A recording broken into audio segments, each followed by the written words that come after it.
Good morning. You are tuned in to Jesus and Coffee Time on air, right here on 980 WCAP, the voice of the valley where everybody gets it. I'm your host, Ashley Elizabeth. It is such an honor to be on with you this morning. We have a packed hour coming up where we're going to talk about the national news, what everybody's talking about. We're going to get into an uplifting story, and then we're going to have a time of devotion. So stay tuned with us. I'd like to bring my husband on air. Good morning, everyone. Glad to be here again. And if you've been listening, this is our third week. He joins me for the first half.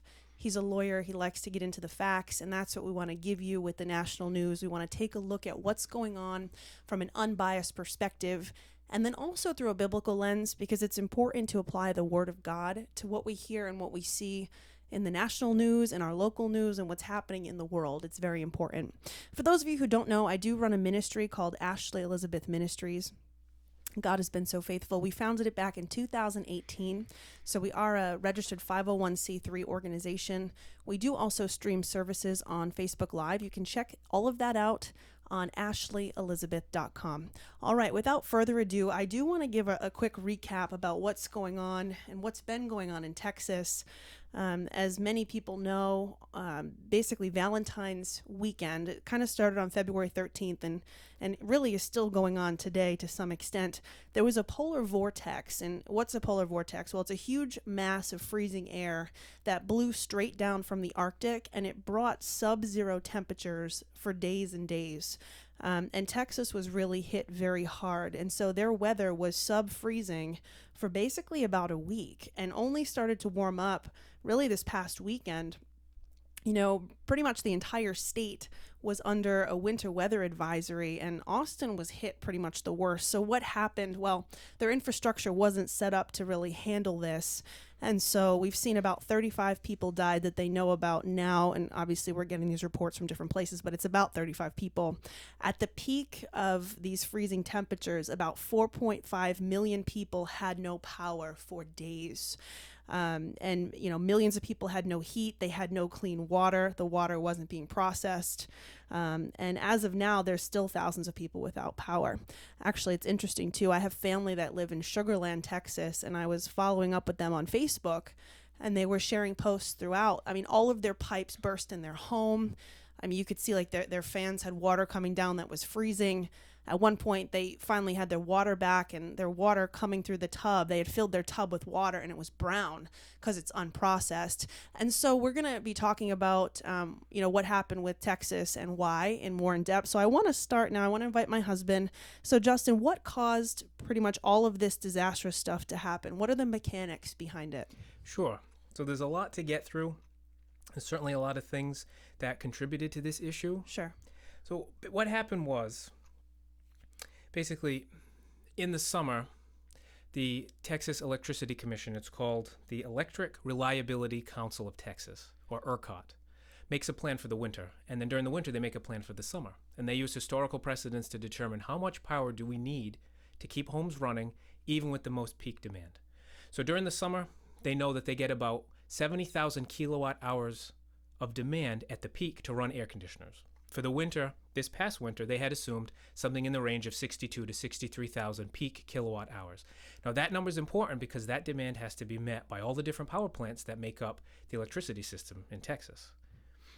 They had a peak of over 70,000 because of this cold weather.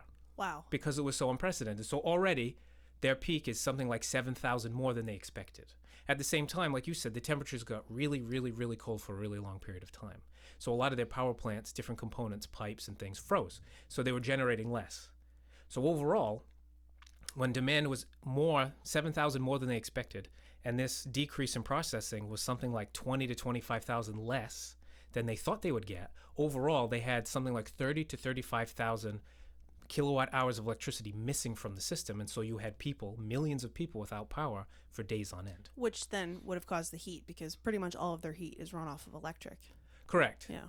And the rest of the homes run on natural gas. Most of the power plants in Texas run on natural gas. So there's so much demand that the system ran out of supply. So if you're getting heat, because heat was prioritized, the power plants don't have enough to run electricity. And it's a vicious cycle. Without power, you can't extract more gas, can't get gas to the system, things are freezing. And so even though Texas has literally the largest basin of natural gas to drill out in the entire world, they couldn't get it. because everything was frozen. And so you have this horrible spiral, like you call it like a death spiral. Less production means you have less, so on and so forth. And then with water, too. I mean, their water wasn't even being filtered. Correct. Or processed. Because so many people knew freezing pipes was an issue, they ran their water at a drip, like you're told to do. It created such demand because everyone was doing it at the same time. The the water plants couldn't keep up, and because they lacked electricity, they shut down. So again, it's this vicious cycle, and then everything freezes. So then you're getting water into your house that's not processed, if you're getting water at all, because so many pipes froze. Correct. And they also they were having people boil water, but yet they have no electricity or gas, right, coming to their home. So how can you boil the water? Right. So you're kind of stuck between a rock and a hard place. And then what accompanied this polar vortex was something like 3 or 4 inches of snow and ice, which a state like Texas just doesn't have the preparation for. They don't have the trucks and the plows that we do. They don't have the ice melt and the different things that we need. So that paralyzed the road infrastructure at the same time. So if you could go out and you wanted to go out because I have no water, I have no food, I have no power, you can't drive around because you're completely untreated roads. And even 3 or 4 inches of snow, when it's untreated, makes driving extremely dangerous. And so you had that added on to everything. Sure. And back in 2011, didn't they have a storm? Something similar? Was it 2011? It was 2011. It was 10 years ago. And it was a similar storm. It wasn't as widespread, but it caused very similar problems. And here we have it again, but on a much larger scale. Makes sense. And then obviously, I think what's leaving everybody scratching their head is if they had a storm in 2011, I know some areas in Texas kind of changed some things afterward. Maybe you'll talk a little bit to that, but I think we're all wondering, like, why did this happen? Obviously, we know that weather is changing, here in New England, right? We're really equipped for all different types of weather because we get, the baking heat in the summer. Sometimes it's over 100 degrees for days on end. Mm-hmm. We get, sub-zero temperatures in the winter. I know we had an issue where we had some pipes freeze in our house, which we've since rectified. But really, why did this happen? Why were they not more prepared, I guess? Well, Texas is kind of in a unique position. You're right to talk about like the New England area, for example, that we're prepared for this. And we had similar cold weather during that period. It wasn't quite as bad, but we had temperatures that never rose above freezing for over a week during the same period. And very rarely were there any power outages, if any at all. Right. And that's a big difference, right? Right. And so what makes Texas unique is that their electricity grid is the only grid in the country that's on its own. Like the grid in Texas is Texas-centric. Every other grid in the United States is connected to each other to some degree or not. Because Texas is not connected to the grid, they maintain their own system. They're also not required to follow any of the federal mandates that every other state in the country has to follow. And so, for example, like in New England, we have mandates about winterization, weatherization, protecting the power plants from freezing and whatnot when it gets really cold, and also how to dissipate heat when it gets really hot. And Texas doesn't have those requirements because they're not coupled to the national grid. Small N, not the company. But Sure, right. And they're the only state that's not. Correct. Historically. And they wanted to maintain it on their own because they wouldn't have to deal with federal regulation, which, okay, that's a choice they wanted to make. Well, save some money on the front end. You save some money with compliance, and that's fine if that's your choice. And that works fine when everything's okay. But when there's these strange weather events, which even without all the climate change issues that we talked about last week, these things happen. You get freak storms. We get hurricanes and things like that, and they've gotten, like 2011, they had, like you said, they had a similar winter storm. And so without that kind of preparation, their power plants weren't able to sustain productivity and production for more than a few hours once it started getting cold. And just to talk about that particular issue for a second, there's been a lot of talk in the news media that it was the renewable electricity that was the problem. It was the wind turbines and the solar. That failed. You heard the governor of Texas bring that up. Although ironically, when he was on television in his own home state and not on Fox News, he was talking about a very different story. Because that's what actually happened. He gave the local news. Renewable electricity produces somewhere in the range of 6,000 to 7,000 megawatt hours of electricity in Texas, total. In the system, a system that can generate somewhere in the range of 70,000. So you're talking about somewhere 10 to 15% of the total electrical output of Texas is that. So even if that completely failed, which it didn't, it would not contribute all that much to the issue. Did some wind turbines fail? They did. They froze. But we know from looking at other countries and other areas of the world that's really cold that use wind turbines, that was because they didn't weatherize them, just like they didn't weatherize any of their other plants. This doesn't happen in Sweden, that uses a tremendous amount of wind turbine energy because they've weatherized their turbines. They didn't do that here. So first off, you see that issue with that. Second of all, yes, there was less wind electricity than the system expected. But the solar electricity generated from solar panels far outpaced what they expected, what was projected. So the net balance was renewables generated somewhere in the range of 6,000 to 7,000 megawatt hours of power. So that wasn't the problem. The problem was, like I said, the oil, natural gas, coal, and nuclear power plants froze because they weren't weatherized. And that's the largest chunk. That's the 80 to 85% of the power generation. And because they also use natural gas to heat, as we talked about, and so there was so much demand, they couldn't get the gas to the plants.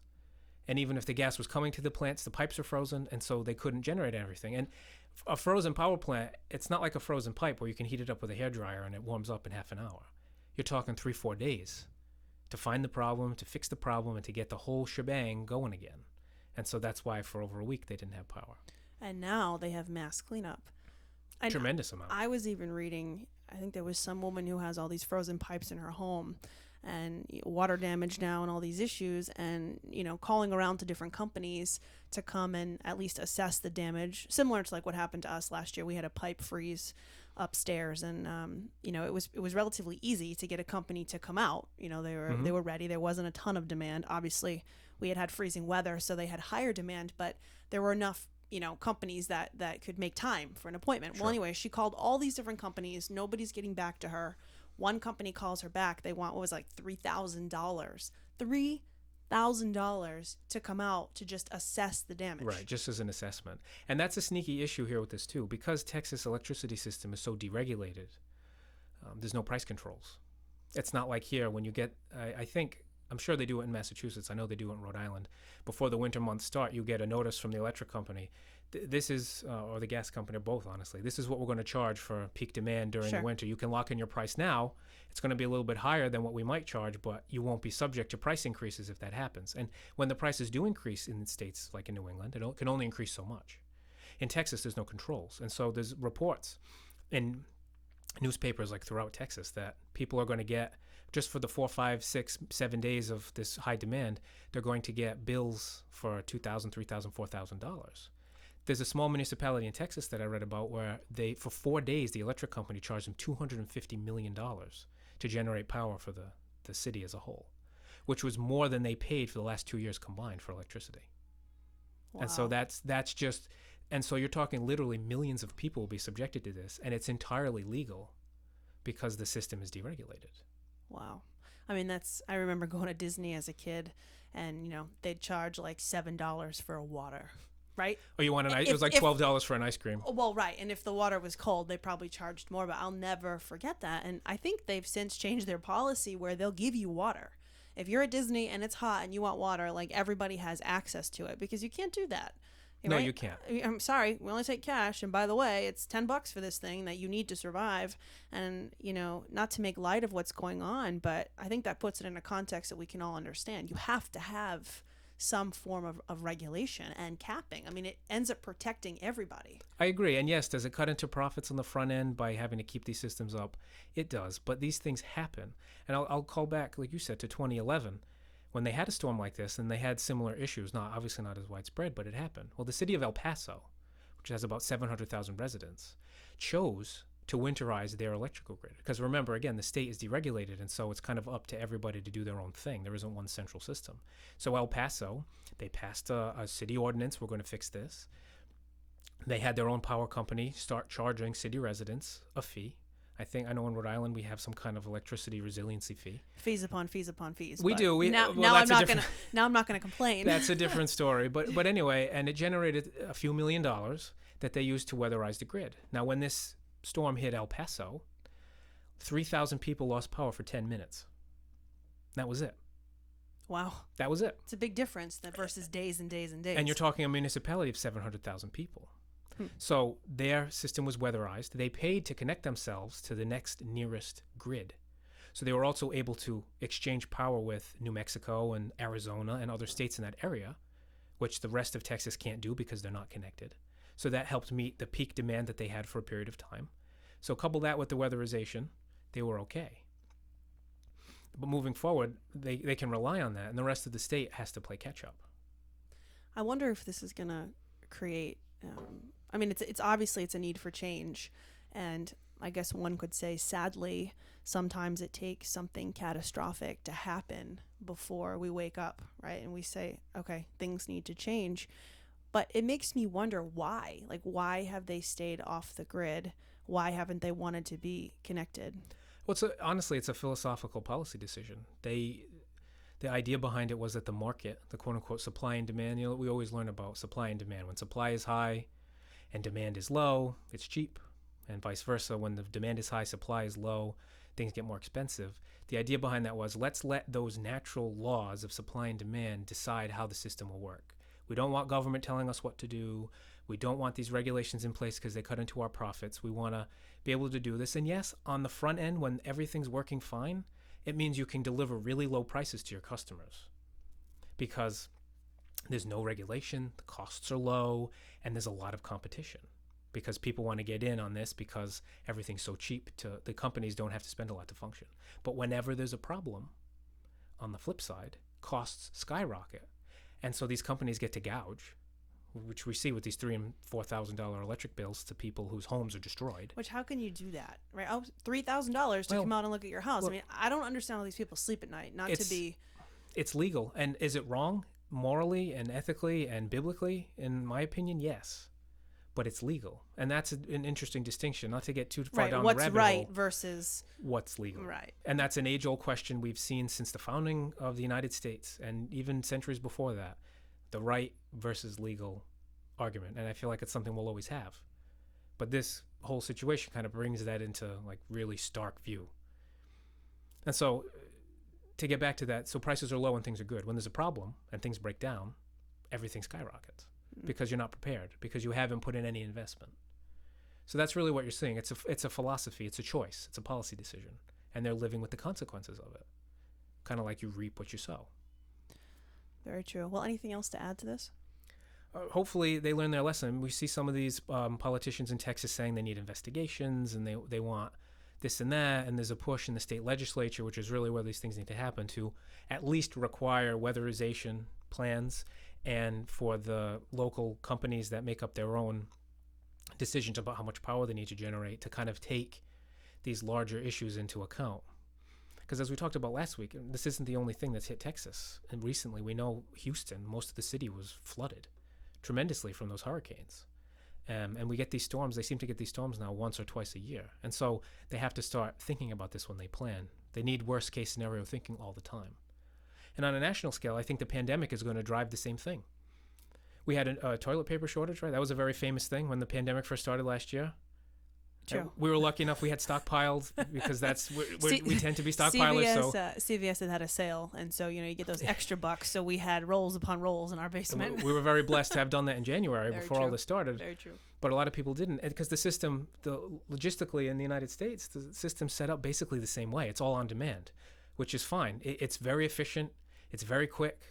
And it gets supplies and goods where they're needed quickly. But when the system breaks down on a large scale, like it did during the pandemic, that's why you have toilet paper shortages, because the system doesn't plan for everybody's going to buy toilet paper at the same time. They know that down to the percentage point on a normal day, how many people around the country are going to buy toilet paper on average. But when everybody needs it.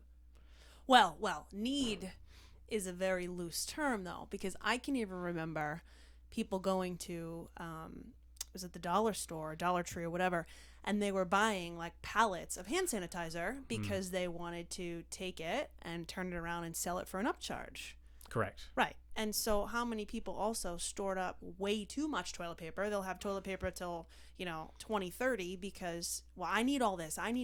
And then what happens with that is it puts so much demand on the system that's really meant for supply and demand, right? They don't account for people who want to have, a truckload of, sanitizing products or, Lysol wipes. We couldn't even get Lysol wipes pretty much throughout the entire pandemic. I haven't checked lately, but things are coming back. Bleach, you can find, toilet paper, obviously. Oh, sure. It's been all right for a few months. Right. But it was a good 6-month period where things were scarce. Some of it was greed. A lot of it was greed and speculation and all that. And you're seeing the same thing here. Or wanting to turn a profit. Sure. People weren't hoarding electricity during this period, but demand was so high when you had pretty much every single homeowner, business, so on and so forth in Texas needing power and heat at the same time.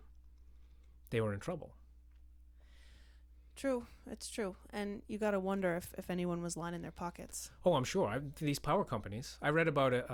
The owner of the Dallas Cowboys, Jerry Jones, owns a natural gas supply company. And they were able to make more money in the last week, just in the last week, on selling natural gas because their systems didn't freeze, than they had made combined the previous 3 years in selling natural gas to the state. Because, again, there's no price controls, and they're allowed to gouge.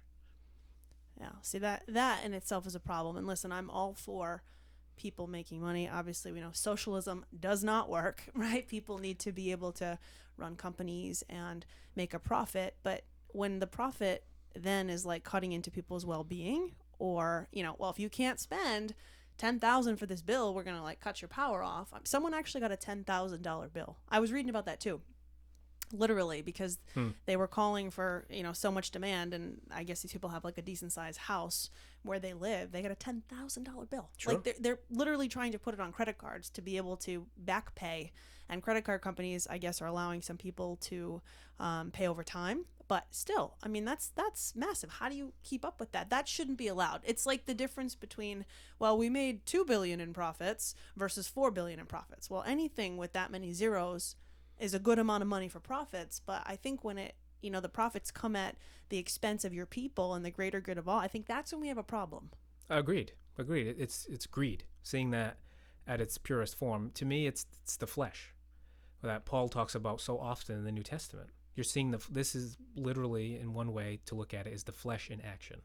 It's, we want to do things our own way, and the power companies win either way. Do they look bad now? Yes. But they have very, very low operating costs when things are good, and they get to price gouge when things are bad. And that, to me, is unfettered greed. And it's the flesh run amok. And now it's harming people. There's no thought about, like you said, well, we can make such and such money. They'll still make plenty of money. They'll still make millions of dollars, but not quite as many millions as they'd be able to make if they do this. But they're taking care of their neighbors. They're thinking of others. They're saying, you know what, we have a responsibility to be prepared, which they did in El Paso, to their credit. And nobody there was harmed by the storm to any real degree. Whereas the rest of the state, everyone was left to fend for their own devices. I hope it changes. I think it's a massive wake-up call. And, I know from my point of view, especially running a ministry, I felt kind of helpless. I want to help people, but you don't know how. And then even within that, you don't know if some of the organizations that are asking for money to help, are they doing the right thing? It's tough. You're right. And that's another conversation for maybe another broadcast that we have. A lot of these organizations spring up so fast to help and to deal with these issues, which is great because it's so widespread. When you're talking millions of people all needing at the same time, governments can only do so much and things take time. And so it's good to have these organizations, but at the same, like you said, can you vet them? Do you know? Some of the big ones, there are websites and databases you can go to check them out, see how they spend their money. They have to account for every penny that comes into their hands, so on and so forth. But a lot of these fly-by-nights, you just have to believe. And that's, I guess, where praying and listening to the Holy Spirit and asking for his guidance and what to do can help. Because you're right, you go there? I mean, now, when things are kind of unfrozen, people can drive there and fly there. But during the midst of this, things were so bad, you could donate. That's about it. That's true. Well, we have some people who are a part of the ministry who live in Texas. And a few of them, they were affected by the power outages, but it wasn't as bad as some of the middle of the state and what people have been going through for days and days and days. And I saw some posts on social media from them saying, we're doing what we can for our neighbors, but we feel helpless, and they live there, and almost like feeling this guilt of like, well, we have power, we have water, we have access to what we need, and all these people are freezing in their homes. I mean, even just think about the homeless. I was thinking about that. They have warming shelters and things, but even with coronavirus, I mean, that kind of coupled with this is an even larger problem. The lesser of two evils, right? Well, that's true. And there were organizations that stepped up to help. Actually, an interesting story, an uplifting story that I'll share. again, on social media, because I'm on there a lot. A large part of the ministry is run through social media and specifically on Facebook. But someone had shared a GoFundMe that a company was running, and their workers were basically, they were paying out of their own money. They had spent like hundreds of dollars to buy pizzas for families. So they had fed 50 families, and they were putting it out there that they wanted to try to feed 100 families. So, and that's just one group of people stepping up to do something actionable, and they were right there. They were right in the red zone, but they wanted to help, and they had a way of doing that. And so I thought that was a really neat initiative. And I'm sure that there were a lot of, neighbors helping neighbors and people coming together. Obviously, there's a lot of things that happen that we don't hear about. And so I'm glad that there is some good out there. And I really pray that this is a wake-up call and that things start to change. They really need to be connected to everybody else. You need that fallback. Agreed. And they need to weatherize, and they need to modernize, and they need to stay vigilant, because these things happen. Regardless of climate change, your opinion on that and the different things, these things happen no matter what. It's true. And people need to be taken care of. And like you said, I think that's what will pull people out of this. Everyone pitching in, helping your neighbor, and setting yourself aside and being selfless.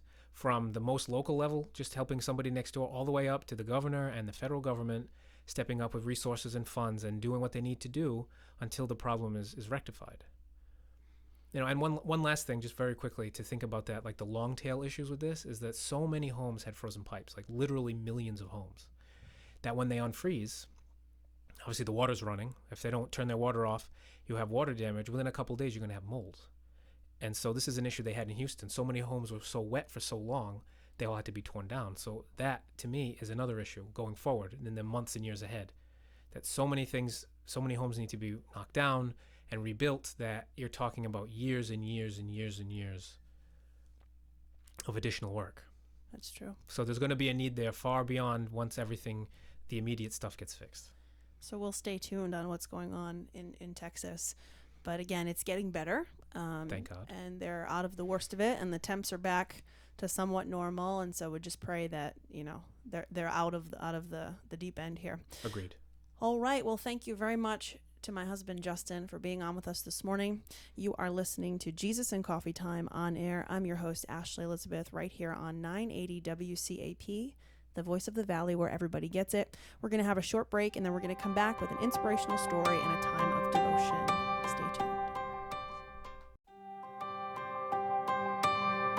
Welcome back, everybody. You are tuned into Jesus and Coffee Time on air, right here on 980 WCAP, the voice of the valley, where everybody gets it. I'm your host, Ashley Elizabeth. You can come and join me every Tuesday at 10 a.m. for an inspirational hour. We started out for the first half of our program this morning talking about the freezing temperatures in Texas and what's been going on.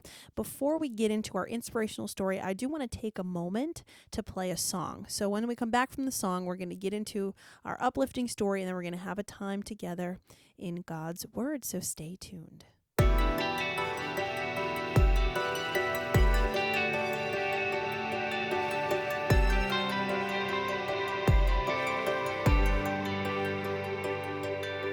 Believing in your promise, you answer every prayer. In the stillness of your presence, I reach out and find you there. You're everything I've hoped for. Your words, they don't fall short. You've never made a promise that you haven't kept this far.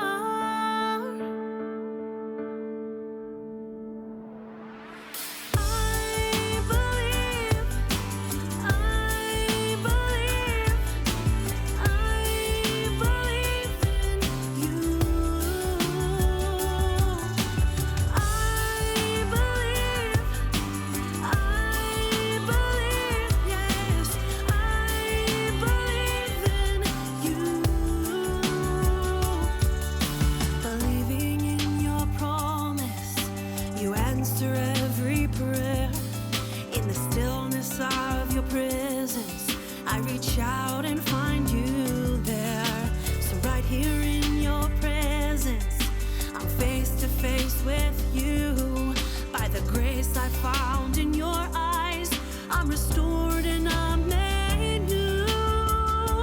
I believe.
Welcome back. You're tuned in to Jesus and Coffee Time right here on 980 WCAP.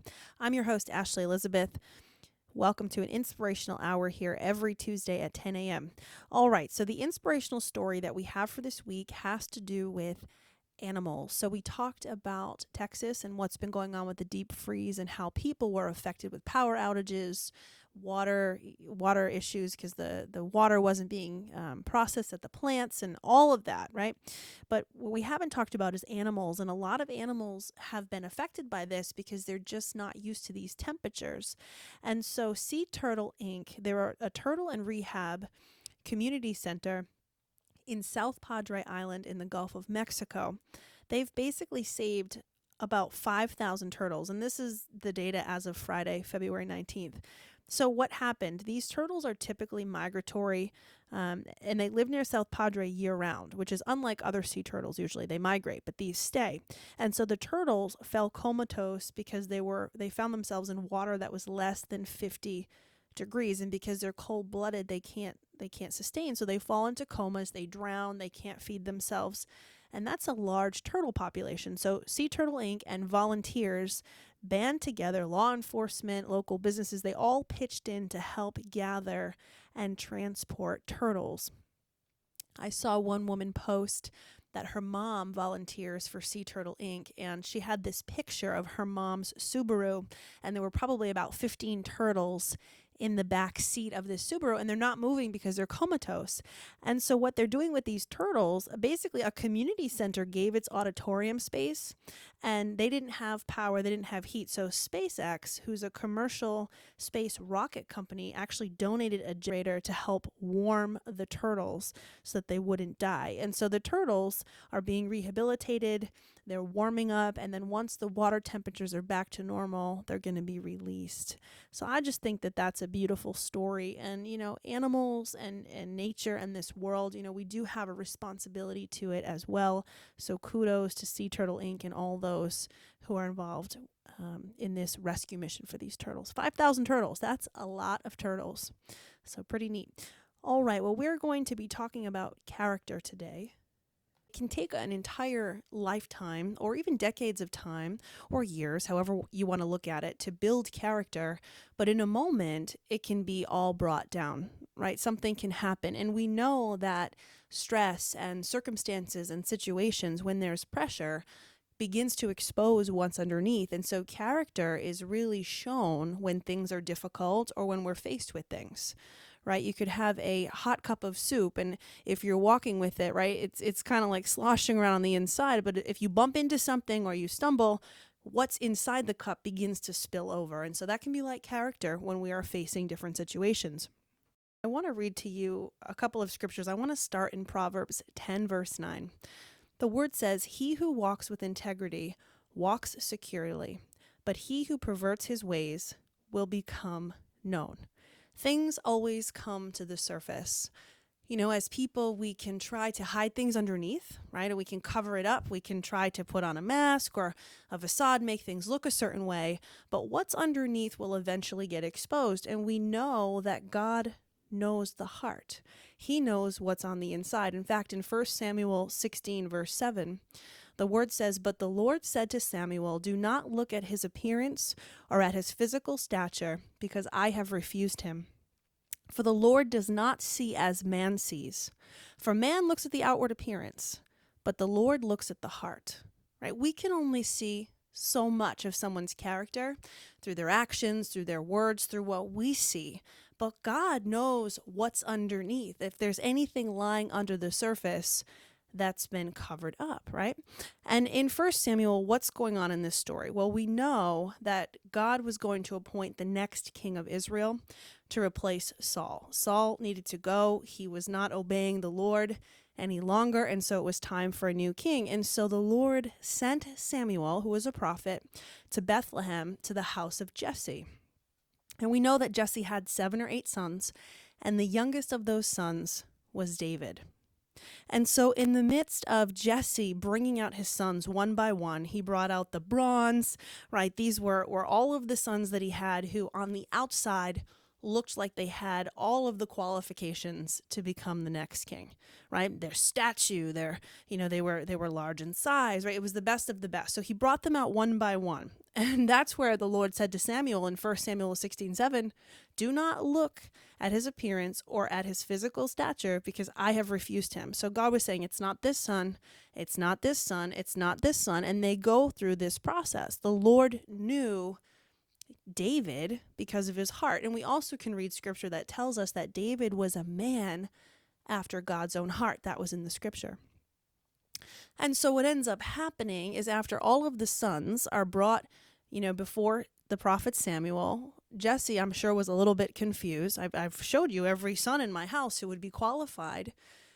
And then Samuel says, bring in the boy in the field. And so he brings in David. David was the one who would be appointed to be king, and he was the one who was least likely. Nobody would have thought, the shepherd boy, the one who was out tending the animals in the field, that he would be the next king of Israel. And not just the next king, but he would be the one to unite Israel and Judah and bring those two kingdoms together to bring unity. And so it's just very interesting, because when I read this story and I think about everything that's involved, I think about how as people, even as ministers, maybe you're a minister or you're in ministry, we only see so far. And yes, the Holy Spirit reveals, things to us, and some people have the gift of words of knowledge, and we have a deeper level of understanding, but we only see so far. So we have to trust that the Lord is going to bring things to the surface. And, we see this sometimes with ministries. There have been some really large ministries who have fallen because of things that were going on behind the scenes, whether they were misappropriating funds, right? Saying, oh, we're going to raise all this money, and then they're using that money for their own personal jets and, things off the books, right? Or there's other things going on behind the scene, whether it's affairs. I mean, there's all different things that have happened. And this isn't in one specific denomination, but we see this sometimes with larger ministries. And the bigger the ministry, the harder they fall, and the greater the destruction in the wake. There's been some church splits that have happened where there are people who literally leave the church because they get so hurt by what's happened. They feel like they've been robbed. They feel like they've been cheated. Right? Like they've been serving in a house and it was a house of lies. And there are people that sometimes don't even go back to church, and they walk away from even Christianity because they're so offended by this. It's quite sad. And so character is so important. And that's why God looks in the heart, and that's why God is constantly working on us. I like to say that we're like an onion, and God is slowly peeling the layers back, layer by layer by layer, and dealing with things inside of us. And we have to be willing to allow him to do that. And nobody's perfect. We need him. I want to talk here too for a moment about good company. Paul writes in 1 Corinthians 15, verses 33 through 34, do not be deceived. Evil company corrupts good habits. Awake to righteousness and do not sin, for some do not have the knowledge of God. I speak this to your shame. So he's talking to the church of Corinthians, and he's saying, look, don't hang out with people that are going to corrupt your habits, right? If you're hanging out with the wrong crowd, you're going to start to pick up some of those character traits. We become like who we're around. And so that's also why it's so important. Fellowship is really important, but fellowshipping with the right people, hanging in the right circles. And, I want to share with you, I want to kind of circle back to where we started this morning. And I want to read some facts to you and talk to you, not taking political sides or bashing anybody, but just talking public service and character.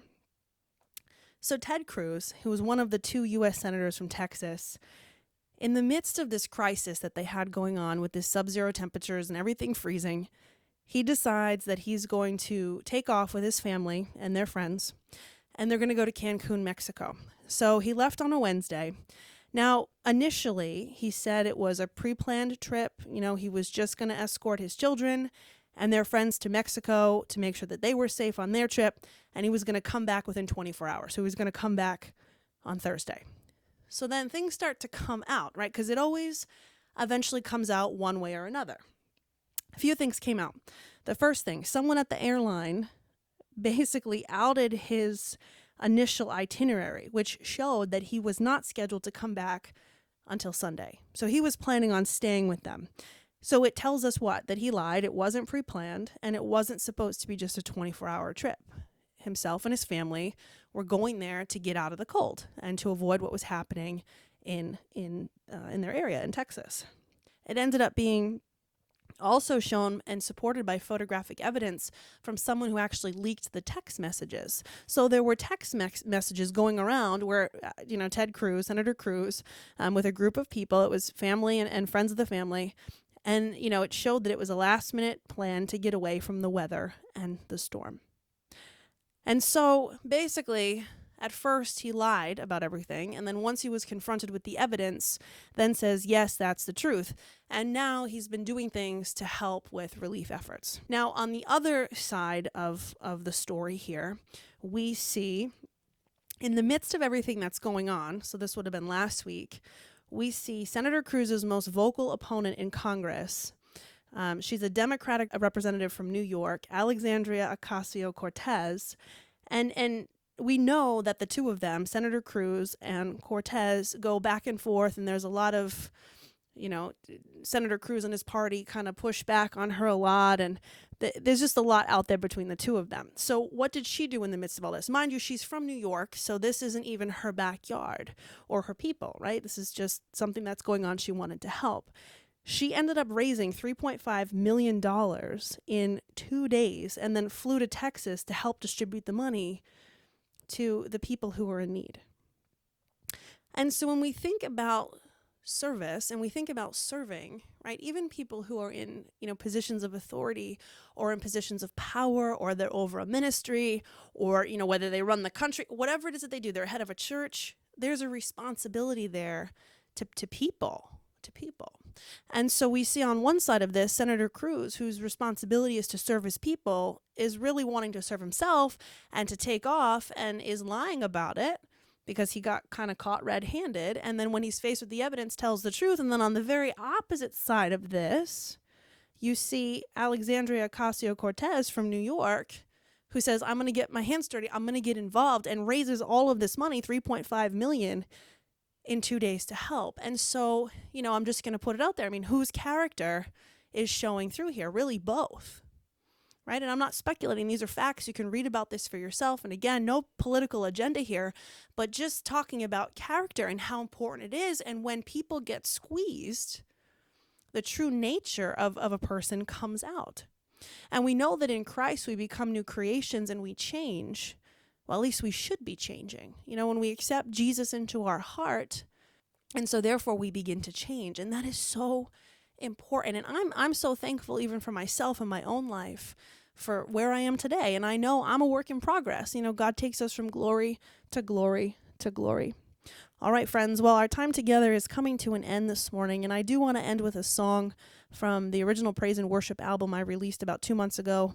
The album is titled Moved. You can check it out on iTunes, Spotify, and everywhere that music is streaming and sold.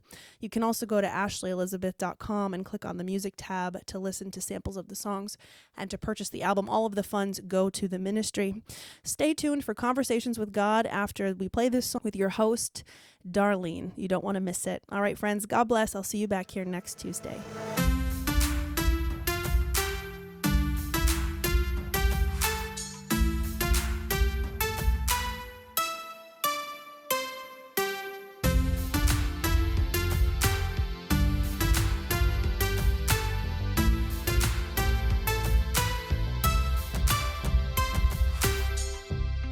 In the midst of it all, when the giant seems so tall, I turn to you. You say I'm made to fight, carry on and tackle life, no backing down.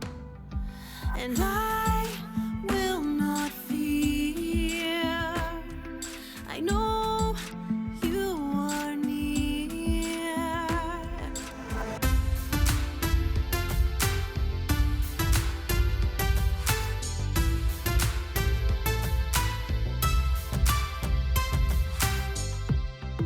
This journey's been long, bumpy road, but I've pressed on. I've turned to you, and I have come to fight truth I know inside, no backing down. And I will not fear. I know you are near. And I will stand on your promises. And I will lift up my hands. You have already won this battle now. The victory is mine. I will stand on your promises. And I will lift up my hands. For you have already won this battle now. The victory is mine. You say the victory is mine. You are my peace when I come undone. You give me strength to carry on. I'm not alone, I'm not afraid. You've captured me in your embrace. You are my peace when I come undone. You give me strength to carry